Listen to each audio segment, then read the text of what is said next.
আসসালামু আলাইকুম সুপ্রিয় শিক্ষার্থীবৃন্দ, আশা করি তোমরা অনেক অনেক ভালো আছো। আমি আল্লাহর রহমতে অনেক অনেক ভালো আছি। তো আজকে আমরা শিখব ভাব সম্প্রসারণ। তোমরা অনেকেই ভাব সম্প্রসারণ সম্পর্কে ভালো ধারণা রাখো না, যার কারণে পরীক্ষায় ভালো মার্কস তুলতে পারো না। তো আজকের ভিডিওটা যদি তোমরা দেখো এবং তোমরা যে ক্লাসে হোক না কেন, তোমাদের প্রত্যেকের জন্য আজকের ভিডিওটা গুরুত্বপূর্ণ। কেননা আজকে আমরা দুটো ভাব সম্প্রসারণ শিখব, তার পাশাপাশি ভাব সম্প্রসারণ লেখার নিয়ম এবং এটা ভাব সম্প্রসারণ কাকে বলে এই সম্পর্কে আমরা কিছু ধারণা নিব, যাতে আমাদের ভাব সম্প্রসারণের উপর আর কোনো ভিডিও দেখতে না হয়, আর কোনো কনসেপ্ট রাখতে না হয়। এক কনসেপ্টে তোমরা ভাব সম্প্রসারণ লিখতে পারবে সারা জীবন। তো চলো ভিডিওটি শুরু করা যাক। এবং ভিডিওটি শুরু করার আগে তোমাদের কাছে আরেকটি ছোট্ট রিকোয়েস্ট, তোমরা যারা এখনও চ্যানেলটি সাবস্ক্রাইব করোনি অবশ্যই চ্যানেলটি সাবস্ক্রাইব করে পাশে থাকবে। তো আসলে ভাব সম্প্রসারণ কি, একটা সহজ ভাষায় বলতে গেলে ভাব অর্থ কি আমরা বুঝি অন্তরের যে কথা আর কি, ওইটা প্রকাশ করার, সম্প্রসারণ, ওটাকে বৃদ্ধি করা আর কি, এরকম একটা বিষয় আর কি। আমরা পরবর্তী দেখি তাহলে বুঝতে পারবো। তো দেখো, কবির কবিতায় এক বা একাধিক চরণের সাহিত্যিকদের লেখার কোনো একটি বাক্য গভীরভাবে ভাব নিহিত থাকে। কি নিহিত থাকে? নিহিত মানে অন্তর্ভুক্ত থাকে, ঠিক আছে। তারা অল্প কথায় অনেক বড় ভাব প্রকাশ করে, মানে অল্প কথা বলবে কিন্তু অনেক কিছুই অর্থ প্রকাশ করে আর কি, অর্থ বলে এটাকে আর কি, ভাবকে। তো দেখো, তাদের এসব গভীর সংক্ষিপ্ত ভাবকে সরল ও সহজ প্রজ্জ্বল ভাষায় ব্যাখ্যা করে বড় করে প্রকাশ করাকে কি বলে? ভাব সম্প্রসারণ। মানে ছোট্ট একটা লাইন হবে বা সেন্টেন্স হবে, এই সেন্টেন্সটার অর্থ থাকবে কি, মানে এক কথায় অনেক বড়, মানে অর্থবহ একটা বাক্য থাকবে। আর এটা কি আমরা কি বলবো এক কথায়? ভাব সম্প্রসারণ। আশা করি তোমাদের ভাব সম্প্রসারণের কনসেপ্টটা একদম ক্লিয়ার হয়ে গেছে। তো এবার দেখো, আমরা ভাব সম্প্রসারণ যে লিখি, আমরা পরীক্ষায় কেন কম মার্ক পাই? কিছু নিয়ম বা কিছু ট্রিক্সের অভাবে। দেখো, ভাব সম্প্রসারণ লেখার কিছু নিয়ম আছে। এখানে আমি কিছু নিয়ম তোমাদের দিয়েছি। দেখো, এখানে 6টা নিয়ম আছে। এই 6টা নিয়ম যদি তুমি ফলো করো, তুমি ভাব সম্প্রসারণের একটা ভালো মার্ক তুলতে পারবে।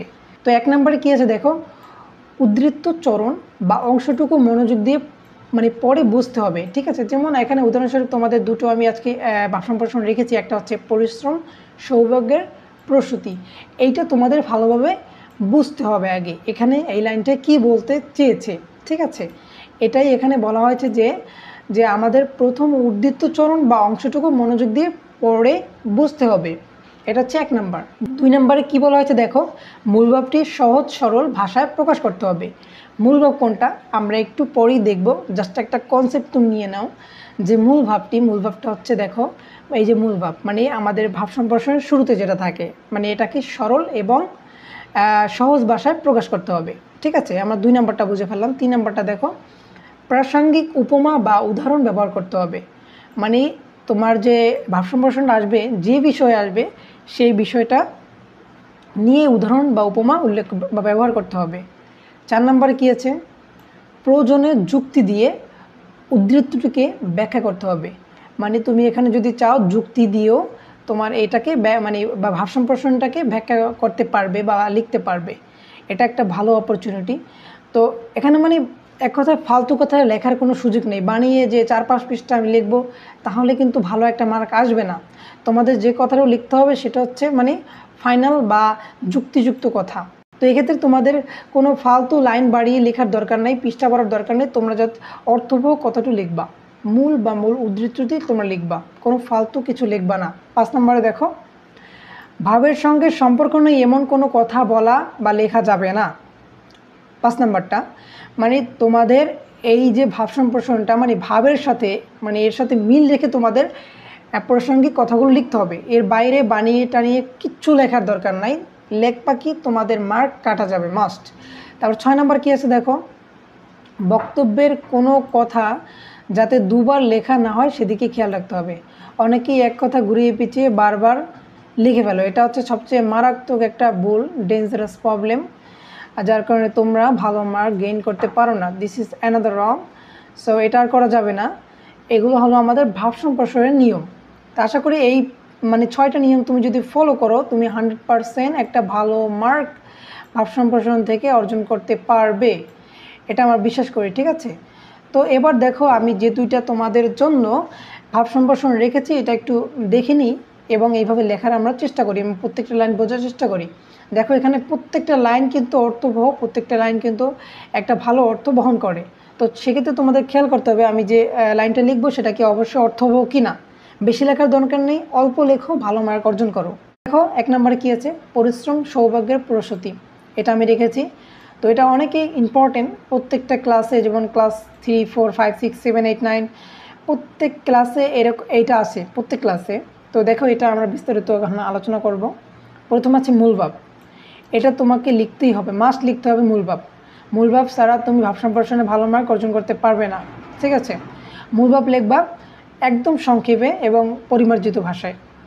পরিশ্রম না করলে ভাগ্যের পরিবর্তন হয় না, পরিশ্রম উন্নতি লাভের মূল চাবিকাঠি। পরিশ্রম উন্নতি লাভের কি মূল চাবিকাঠি। দেখো 2টা লাইন দিয়ে আমি আমার মূলভাবটা শেষ করেছি, এখানে ক্লোজ করেছি।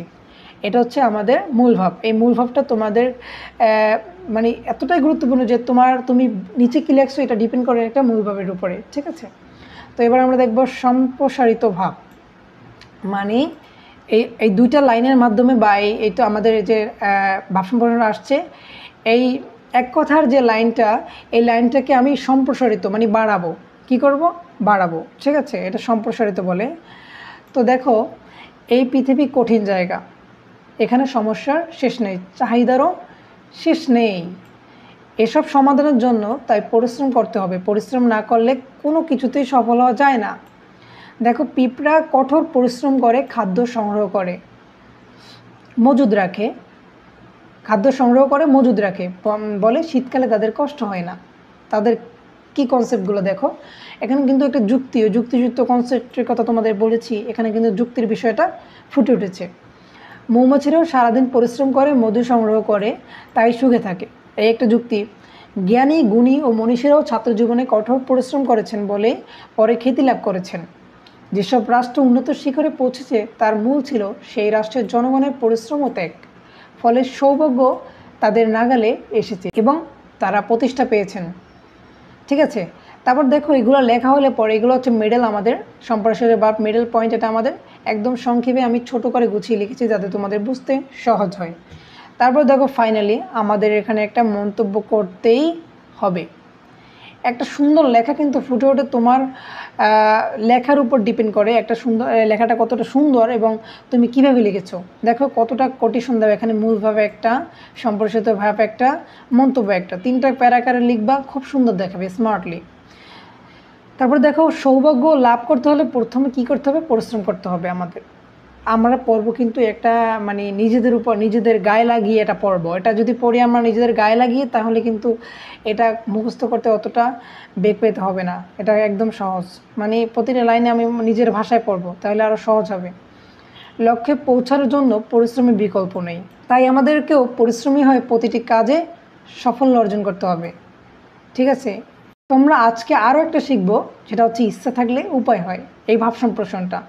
তো দেখো মূলভাবে আমরা সবসময় বলি তোমাদের মূলভাবটা খেয়াল করবে তোমরা, এই মূলভাবটার উপর ডিপেন্ড করে তুমি এই ভাব সম্প্রসারণটা কী লিখতে চাচ্ছ, কি বুঝাতে চাচ্ছ, ঠিক আছে।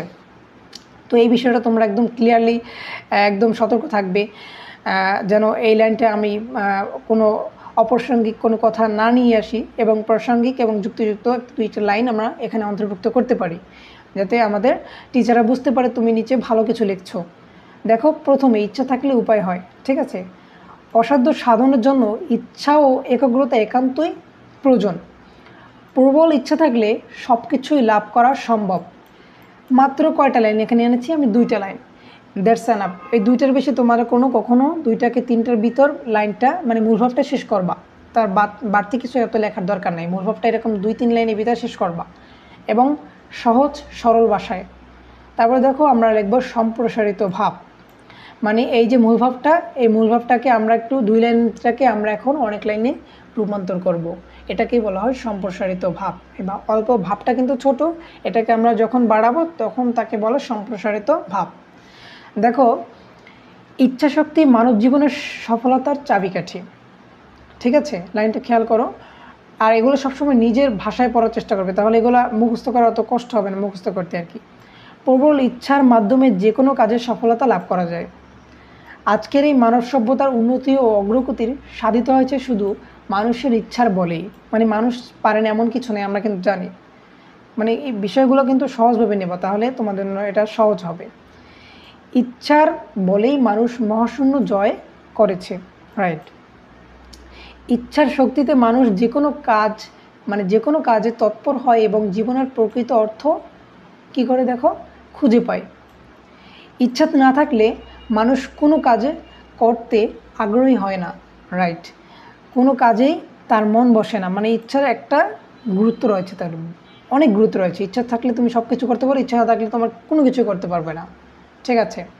ইচ্ছার ফলে যে কোনো কিছু পাওয়ার উপায় বের হয় আর কি, মানে এটাকে বলে আমরা যখন কাজ করতে যাই, ওই কাজটা যদি করতে যাই অন্য কোনো উপায়ও আমার ওই কাজের থেকে বেটার উপায় বের হয় আর কি, আমরা যে প্ল্যানিং করি আর কি। নিজের ভাষায় বোঝার চেষ্টা করবে, তাহলে এটা সহজ হবে। পৃথিবীতে যেসব বিখ্যাত ব্যক্তি ও স্মরণীয় বরণীয় হয়ে আছেন, তারা শুধু নিজে নিজে ইচ্ছার কারণে মানে নিজ নিজ ইচ্ছার কারণেই মানে বিখ্যাত হয়েছেন। তারা কী হয়েছেন? নিজ নিজ ইচ্ছার কারণেই তারা কী হয়েছেন? স্মরণীয় বরণীয় হয়ে আছেন, ঠিক আছে। এবার দেখো, যে ব্যক্তি ইচ্ছাশক্তি দুর্বল সে জীবনে সাফল্য লাভ করতে পারে না। দৃঢ় ইচ্ছা দ্বারাই যে কোনো বাধা বিপত্তি অতিক্রম বা জয়লাভ করা যায়, রাইট। দেখো, এটা হচ্ছে মিডল পয়েন্ট। মিডল পয়েন্টটায় তুমি তোমার কিছু যুক্তি আনতে পারো, তোমার কিছু এক্সাম্পল আনতে পারো। তো এটা খুব সুন্দর মন মানসিকতা এবং লেখার একটা সৌন্দর্য ফুটে ওঠে তুমি যদি এভাবে যুক্তিযুক্তভাবে লেখো বা ভালো ভালো এক্সাম্পলে উদাহরণ দিয়ে তুমি এটা বোঝাতে পারো। এটা নিজের ভাষায় তুমি দিতে পারো, যদি উদাহরণটা বা এক্সাম্পল বা উদাহরণ বা যেটাই বলো যুক্তি, তুমি যদি এটাকে অর্থবহ করতে পারো তাহলে ঠিক আছে, এটা তোমার জন্য, ঠিক আছে। তারপর দেখো মন্তব্য, এই মন্তব্যটা তোমরা অবশ্যই করবে। মানে এটা লেখার শেষে পরিশেষে একটা মন্তব্য থাকে যে এটা ঠিক আছে কিনা, এটা কতটা যুক্তিযুক্ত, এটা তুমি নিজের ভাষায় বুঝাবে বা একটা বইয়ের ভাষায় বুঝাবে, যাতে তোমার এটা সারাদিনে বুঝতে সহজ হয়। ইচ্ছাই হচ্ছে সফলতার সিঁড়ি, রাইট। ইচ্ছা থাকলে অসাধ্যকে সাধন করা যায়, শেষ। That's simple. এভাবে লেখো না। এটা যদিও একটু ছোট হয়েছে এবং ছোট ক্লাসের স্টুডেন্ট যারা আছো ক্লাস 4, 5 এদের জন্য বেশি ইফেক্টিভ, এবং আর তোমরা যারা 9, 10 বা কলেজ লেভেলে আছো তাদের জন্য একটু বাড়তি দেখা লাগবে, কারণ এত ছোট তোমাদের লেখলে হয়তো বা মার্কস স্যাররা দিবে না। বাট এইখানে যে লেখা কয়টা আছে এখানে কিন্তু প্রত্যেকটা লেখা যুক্তিযুক্ত এবং